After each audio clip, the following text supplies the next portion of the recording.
Hello everyone. In this video, I'm going to give you a brief explanation on what is VLSI and what are the job opportunities in VLSI. VLSI stands for Very Large Scale Integration.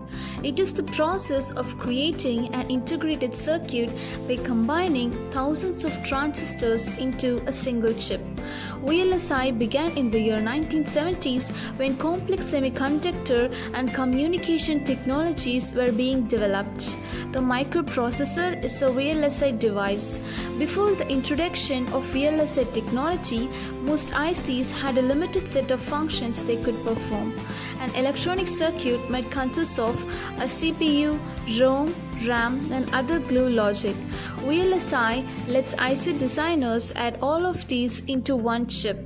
With the advent of VLSI designs, the number of applications of ICs in high-performance computing, controls, telecommunications, image and video processing, and consumer electronics has been rising at a very fast pace. Is VLSI a good career? Over the years, there has been an increased demand for skilled VLSI engineers at IC design companies. This is due to the huge advances in artificial intelligence, electric vehicle and smartphone technologies, all of which rely on smart ICs. This enables designers to pack billions of transistors on a single IC. Almost every electronic device we use today has chips with multi-million transistors in them. What are the job opportunities in the VLSI industry and what are the roles of a VLSI engineer? There are plenty of job opportunities in the semiconductor industries. To properly align your career goals and your training, you need to have a better understanding of the job titles and job profiles. More importantly, you should know about your strengths and personal attributes and choose the right job accordingly. Let us look at the various job opportunities and designations in the VLSI industry. The first is the design engineer. In this designation, you are mainly responsible for design implementation. You need to be technically sound.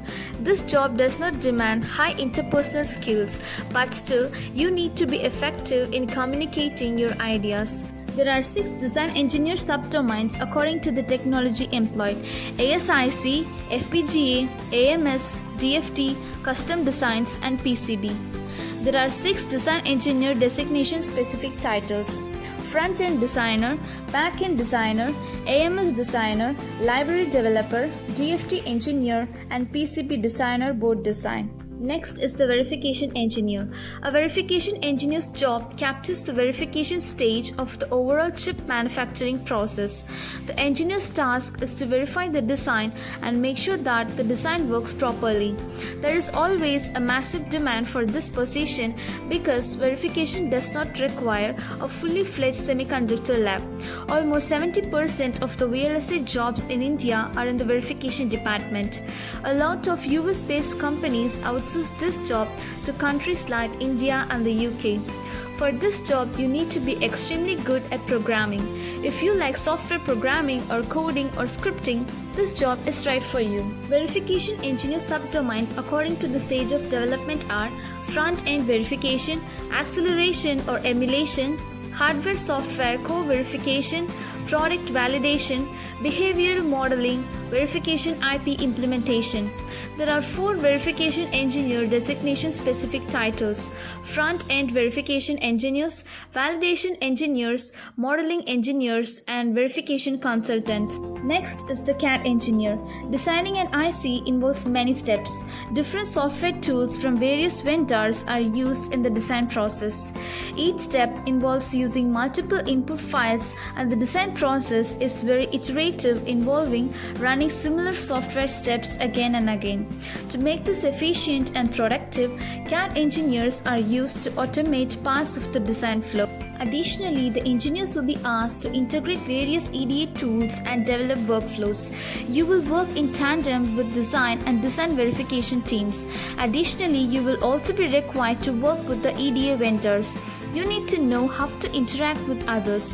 This job demands excellent interpersonal skills. You should always update yourself on the latest technologies and methodologies. Next is the application engineer.